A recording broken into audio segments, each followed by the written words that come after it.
So the other day I got a message on Facebook that said, "John, I love the message of your videos, but not if it's coming from you.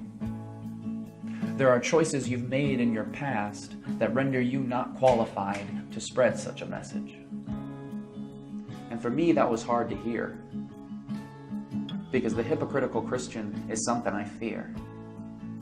To be put in a category like that, I could think of nothing worse. So maybe there's something I should have said first. You see, I can't and won't and don't claim to be perfect. In fact, most times I'm not even good. I'll take responsibility for the mistakes I've made and the hurts I've caused. I got more than I probably should. But would God use that against me, making good coming from my life impossible? Forgives me but refuses to use me? I don't believe in that gospel. I believe in the God of Moses. Moses was an orphan and a murderer with a stutter and a price on his head. Yet God chose this killer to be a fulfiller, performing miracles, leading his people, and making rivers flow red. I believe in the God of David. David, the shepherd boy who turned into a king, a terrible father and an adulterer from the start. Yet even with wrongdoings and iniquity, we remember him as the man after God's own heart.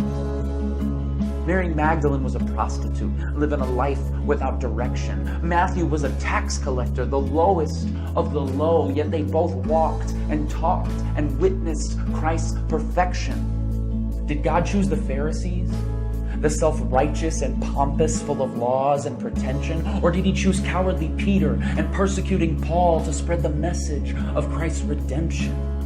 All these heroes in the Bible, not a one of them was likely. Leaning not on themselves, they leaned on God. And you know what God is? He is mighty.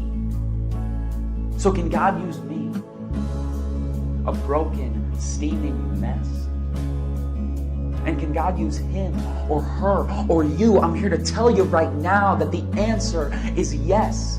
God can and will use anybody, even if you only go to church on Christmas. Does he only speak through the preacher? No, God is in a different business, because believing in the Lord isn't living a perfect Walgreens life, always doing right. It's letting his light shine from within and letting his word be your tutor. He'll take your broken past, helping you step into a more hopeful future, because it wasn't for perfection that Jesus died on that cross. It was for the unhealthy, so the sick could serve the sick and seek and save the lost. Because in the end, these words and these lights and these cameras and this video, it's not about me. It's about God. And with God, it's never about who you were, but about who you will be. It's God's story for the world, and we're just playing our parts. So if you're out there feeling not qualified, that's great. Because not qualified is where he starts.